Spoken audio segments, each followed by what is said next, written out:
All right, there's a quorum present, so we'll go ahead and proceed with our meeting. We'll welcome everybody out to our March meeting tonight. Oh, the first thing on our agenda is going to be the consent agenda. Make a motion to approve. All right, we have a motion and a second to approve the consent agenda. Any discussion? All in favor say aye. Opposed, no. Agenda approved. All right, the next thing is going to be delegations. I understand that we have some people here that would like to address the board. Either one of you ladies that wants to speak. Oh, Kathy. Well, we want to talk to you guys tonight about an opportunity that we have been researching for our students at the high school. It would be a trip to New York City in May of 2016 through our travel company, EF Explore America. We have some, if you guys want to take a look at these, Miss Diane, you want to take a look at some of those.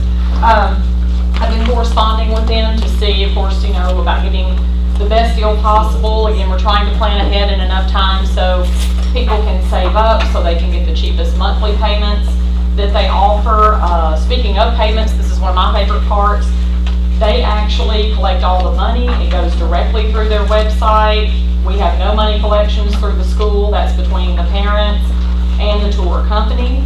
This would be a 4-night, 5-day trip to New York City, seeing all the major landmarks, those things that they've grown up learning about in class from kindergarten up through high school, Statue of Liberty, the whole Ellis Island, Wall Street, the 9/11 Memorial. So all of those things that New York City has to offer, we think would be a tremendous experience for our small town kids who might not have many opportunities to travel outside of Henderson, Tennessee. I know when I was in 11th grade, I was fortunate enough to travel with Miss Fran Davis to, this is how old I am, Bill Clinton's first inauguration in Washington, D.C. Yes, Emily was with me, yes, absolutely. So I think Mr. McPeak was on that too. So yes, several of us who are teaching now know what it's like to have that kind of experience, that you're getting to see some things outside of the textbook, outside of the classroom, that really add to the overall learning experience. And we have had a tremendous response. We've had a couple of preliminary meetings with parents and students just to kind of see what the interest is, if we have enough interest in students wanting to go. So far, we've had 39 students. I think minus 8 names on the front and back of this list. Everyone else has attended one of those meetings, so they've taken time out of their day. It was something that they were interested enough to come and at least hear the information that EF Explore America has provided for us. So again, we are very excited we've had such a response, because we weren't sure at first if this would be something that the kids would be as excited about as we were, but apparently they are. We've had parents interested in going. We've had other teachers ask us about the opportunity to go. So chaperone coverage, I think, would be pretty great right now. The official chaperones would be myself, Miss Stewart, and Coach Ryder. So that is who we've all put our heads, 3 of our heads together on this to try and plan the best we can in accordance with the board policy for field trips. I've had a conversation with Mr. Kilzer about this. Again, all 3 of us with what we teach with history, the English literature, and also Miss Stewart's government and economics classes, we feel like there's some pretty good coverage to offer in New York City that helps back up the curriculum that all of us teach. So again, do you guys have any questions for us about this? And this trip would be when? May 2016. It would be after graduation. That's what I was going to ask you. So again, and another reason we wanted to set it after graduation is to give some of those seniors an opportunity for, chaperone senior trip if they should want to take part in that, and parents know that they're with a good, stable bunch of people for that senior trip and know that they are in good hands. Again, this is also something we would like to, if all goes well, we get approved, we're able to go, we have a good experience. This is something we would like to maybe offer every other year through the high school, so that at some point in each student's high school career, he or she is able to have an opportunity to go to New York, or we might switch it up with a New York/Boston trip, or do a Boston trip, or do some trip somewhere every couple of years. So that way when students come into the high school, they think, oh, well, my sophomore year I'll have the chance to go. Mom, let's go ahead and save up. Mom, can I get a part-time job and save up? So that way it's something they can anticipate being a cost that would be doable, again, for some of these students who don't have those family vacation opportunities that many of us take for granted. Some of these students I know haven't traveled any farther than Memphis or Nashville maybe, never having been out of the state of Tennessee. So again, if I can help give someone that opportunity at this age, I think that's a tremendous opportunity, not just for them, but for me as a teacher. So, do you guys have any other questions for us? Yes, sir. Troy, this is all under the. What's going to be the student chaperone ratio? Student chaperone ratio, Yes. hopefully we'll have at least one chaperone per, I would say maybe 10 students at least. So again, we've had a lot of interest from other teachers. I know Miss McPherson, and who else has, seems like there's someone else that spoken to me about going. Lee Pitkins also shared an interest, and she and Brandon may be going. I know they wanted to try and get Paige in on this if they could. So again, we have other chaperones ready to hop on board with us should all of these sign up, enroll, and put money down and say, yes, we're going. I don't think that we'll have a problem having chaperone coverage there. I mean, and like I said, several parents have come to the meeting saying, hey, I want to sign up and go with you guys. I've never been to New York, or I have been and I want to be there with my child and experience this with them. So we, again, have had a tremendous response from other teachers and our parents as well. My daughter went with a friend to New York one year, I don't remember. Oh, did she? Had Okay. a ball and loved it. Yes, absolutely. I personally don't see a problem as long as they're funding their own way. Well, I would ask, we're gonna have an itinerary, I mean, and this company does, I mean, this is their business, so they're gonna be very conscientious of what schools would expect as far as where they're gonna be Right. and all that contact, so. Yes, I just, absolutely. I don't have the. We haven't done it this year yet. Right. And they set the itinerary. Again, they're flexible about things that we want to do and want to include. They work with us on that. They book the flights. They book the hotel rooms. I mean, we're just basically there helping chaperone the kids and help get them there from place to place. We have a tour guide that's going to lead us around. So it's not like we're dropping ourselves in New York City with a bunch of teenagers and thinking, yikes, where do we go, what do we do? We have someone that does this for a living that will take us around on the official tour of all the major landmarks and sites that we'll see. I make a motion we approve it, as long as just coordinate everything through Coach Kilser and Superintendent Kilser now. And then, because we will vote to give him the authority to approve all the trips and what have we said done it this year yet, but. Okay, all right. Thank you very much. Could we have a motion to have a second? Second. All right, we have a motion second to approve the trip to New York. Any other discussion? All in favor say aye. Aye. Opposed, no. Okay, motion carried. Y'all have a good, safe trip. Thank you very much. Okay, the next thing is going to be the review of the survey for the payroll. We might have somebody from project graduation, I don't know, somebody. Oh, I'm sorry, I thought you said that was our. Any other delegations? Yes, yes, I'm sorry. Well, may I ask something? Is there anybody from project graduation here with respect? Okay, I'm sorry. Okay, yeah, go ahead. I don't know if I'm right in here. I'm not back anybody. I would like to just make a plea to all of you. There's a lot going on in the legislature in the state of Tennessee right now. There's also at the federal level something that is really big that's happening that we really need people people contacting their legislators. The big thing that will impact our schools in Chester County and funding that's going on right now at the state level is there are several voucher bills. And it could drain really a lot of funding from our school systems. And we're still gonna have to operate our schools, keep the lights on, run the buses, and things like that. So I would ask that you consider contacting Steve McDaniel and Senator Dolores Grisham. They are our representative, our senator and representative for this area, and any others on the education or any of them that you would like to contact. But those are our state representatives and senators from this area, and ask them to vote against vouchers in any form because they're harmful to our schools. The other thing at the federal level that a lot of people may not be aware of is that the law that has been subtitled, that everybody knows about subtitle, No Child Left Behind, is being reauthorized. And we had expected the first vote to be this week, but now it looks like the vote is going to roll out into April. And throughout the month of April, there will be votes on this. And what I would ask that you ask people is,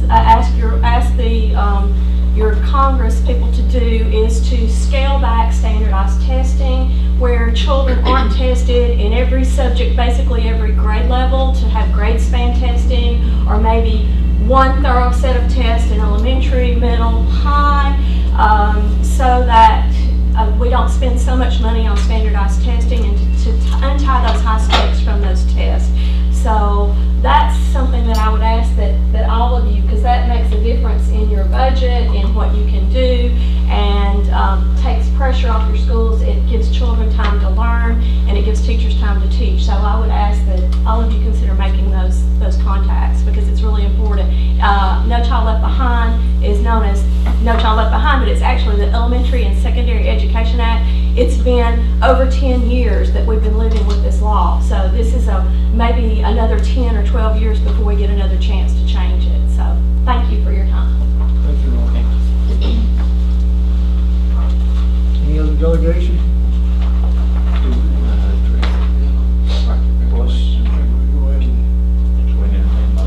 Yeah, I make a motion, we give the same amount that we've been given project graduation, I think, $1,000. We have a motion second, we donate, what we have been in the past, $1,000 to project graduation. Any other discussion? All in favor say aye. Okay, motion carries. Okay, you can inform him of that, please. Okay. The next thing we're gonna do is look at the direct deposit. I think Troy had some information on that. This is survey. Mr. Norris Frank had asked me to ask them, and I put out a survey number to seek responses about how people take their receipt of payroll. And it was just a simple, short 2-question.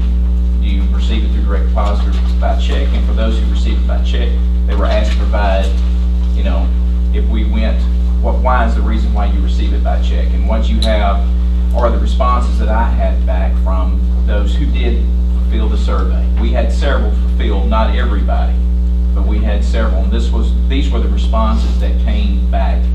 And as you see, that some of the responses, over what I consider over half the responses, were responses like,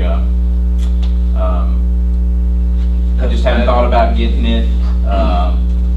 In some cases, they already have like one pay that way, like a spouse maybe already, like our retirement is already direct. It's fine with me now. So I felt pretty confident to make a recommendation to the board that by the end of the month, May, that payroll be direct deposit only. That would give all those who are not receiving direct deposits now enough time to contact their banks. And that also, I learned from Stacy, gives the banks enough time also to run that, they run a test run to make sure that there's no hiccups as far as the first rollout of the payroll. That's my recommendation based on the evidence from that survey. I motion we approve it. I make a motion we approve. Already did, but I'll second your motion. She's talking to Doris. I said Doris, Okay, you don't mind. we have a motion second that we do the direct deposit. Any other discussions, any comment? All in favor, say aye. Aye. Opposed, no. Okay, motion carried. We don't have direct deposit. I didn't see that. I was talking about. Okay. Next thing we're gonna look at is the approval of the 2015-2016 school calendar. I think we've had a little bit of, I don't know why you guys are here. yeah, just give us a couple of changes there. Well, I will say on behalf, I had sent out to Miss Melinda a response to your email late, but I did, or, no, it was another person. Who did I say? Oh, Nancy, I'm sorry, Nancy. I knew it was an East Chester connection, but I can remember which one. You had sent it earlier, and I said we're going to postpone it until we get closer. But all the faculty advisory committee members, I appreciate your contribution to talk. And obviously, this is an example of how good collaborative work works. So we had good conversations with all the faculty advisory committees after that last board meeting. We've had another cycle where everybody's had conversation. And in many cases, this was the primary conversation about the schedule. And from that, you see that you have some examples presented to you of that of the proposed calendar. Revised calendar. Yes, sir. The ones, now again, at the last board meeting, you approved one. But we're going to look at the 180 day instead of the 200. Again, the one that reflects the July 30th and the July 31st as the first days, administrative day, countywide in service. We've reversed those, but it can go either way. But this one starts the school year in July the 30th. And that's the one that would afford the 11.5 days of Christmas vacation. There's one other revision that came out of the conversation with the Faculty Advisory Committee, primarily to the high school because of their fall and winter sports events, that having just a one-day parent-teacher conference day was interfering with their already scheduled games. So what we decided to do, and if you notice on the second revision, that your parent-teacher conferences reflect the similar practice what we've been doing for several years, that we have a regular school day. If you look at October the 8th, we have a regular school day followed by the parent-teacher conference that evening from 5 to 8. And then the next morning, on October the 9th, parent-teacher conference in the morning. So that's the similar practice what we've done for several years. Decided to go back to that option because of the feedback that I'd gotten from some of the faculty advisory committees when we met. So those are the only two adjustments: the start of the day, the start of the first semester, and then also that adjustment for the parent-teacher conferences, both in the fall. And again, we've already approved to have one in the spring, but it follows that same practice. The first one would be in the evening time, January the 14th, follows a regular day of school, and then the following day, the morning time for January the 15th. I make a motion we approve the revised calendar. Second. All right, we have a motion second to approve the revised calendar. Any other discussion? All in favor say aye. Aye. Opposed, no. All right, we will approve that revised calendar. And we'll update the website with the polished version. Okay, the next thing, we got a couple of policies I think we need some revisions on from TSBA code. Yes, sir. School, the changes in that. The one that you have in your packet is policy 5.801. Again, this is one that we've already looked at, but the TSBA recently reflected on our policy and see that it is now in contradiction to what existing law is. It deals with not having to be required to have a supermajority as far as the appointment of a superintendent. So they asked if the board would want to accept their revision, and that's what my recommendation is. Again, we paid the TSBA that service, that fee for the service of being able to keep us updated. They've reflected on our policy and say that it's out of compliance right now with the federal or with the state law. So, It's out of compliance. Mhm. Let's go ahead and get dressed up. Okay, you got the next one. The next one is just dealing with the acceptance of the same. It's a yearly acceptance about what the out-of-county tuition would be. So that's one part of that. Also, if you look, and this is 6.204, line 4, 5, and 6, that section talking about the 96-97 school year, that needs, my recommendation that is dropped from that information, and that it just reflects the current year. Motion for the changes to policies. Second. Have a motion second to approve both policies. Any other discussion? All in favor say aye. Opposed, no, so those will be changed. All right, the next thing is going to be the approval of athletic practice during the school day. Again, that's a yearly commitment that the board has to approve, since we do have the final portion of the last period of the day for athletics during the school day. The board has to approve that. Make a motion to approve. Second. All right, we have a motion and a second to approve the athletic practice during the school day. Any other discussion? All in favor say aye. Opposed, no. Okay, so that motion carries. Next thing is approval of textbook adoption plan. Well, again, we are required to, by law, to have a textbook adoption through the board. The adoption will be a blanket adoption. There are still some dealing with the legislation about what's going to be accepted as current standards. So there's still some revisions that are current. So rather than having to commit to a book that may not be even meeting our current standards, they have allowed us to have a blanket policy. It still fulfills the law, but then it gives us flexibility to pick a book at a time. Make a motion to approve. Second. We have a motion and a second to approve the textbook adoption plan. Any other discussion? All in favor say aye. Opposed, no. Okay, that is approved. Next thing is, Troy, here we have some few updates. What is the latest on the Jacks Creek?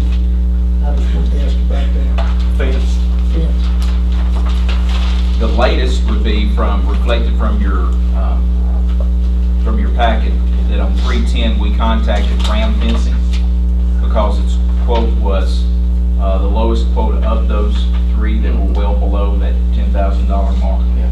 And Stacy had the conversation with them and ensured that they were meeting the specifications as we had requested. So I haven't had a conversation. Have you had any further conversation with them, Stacy? No, just that he did confirm that he would start on the 23rd, Monday. Weather permitting, of course. And how many days did he say it would take? He said 3 to 5. That's what I was thinking. Good, so we'll get that handled here spring break. Possible. Yes. All right, that's everything on our agenda. Does the board have anything they need to bring up? Yes, I got something, Bob. Something that I've been thinking about. We've had 2 teachers that's been in our system through the years, done various jobs, taught, and coached, superintendents, and what have you. And Sherry, most recent one, was behind the deal with the sportsplex. And both of them have been very involved in education of all the students and work with the faculty in Chester County. And I think when you name the sportsplex and their Pipkin Sportsplex.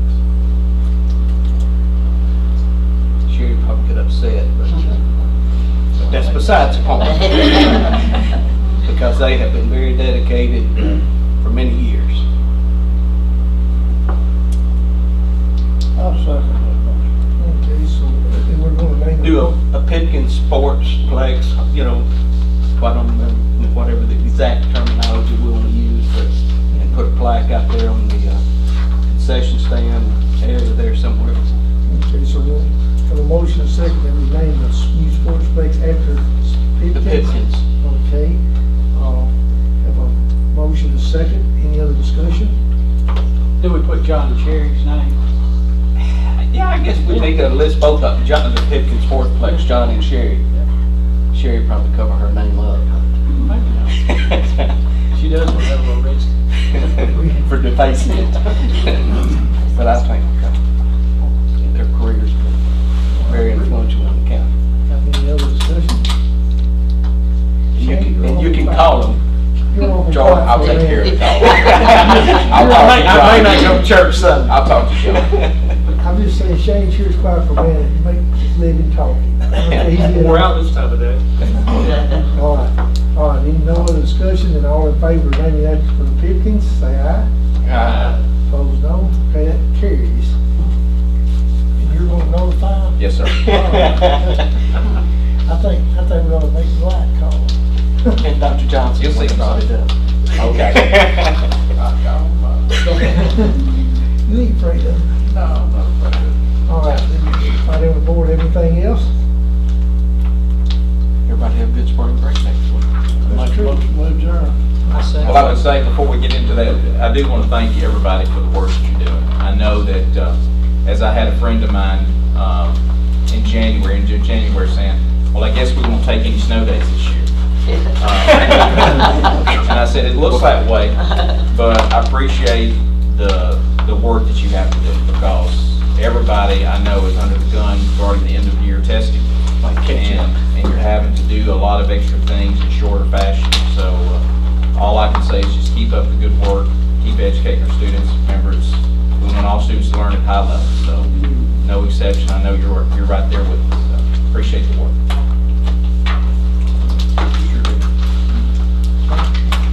Get up.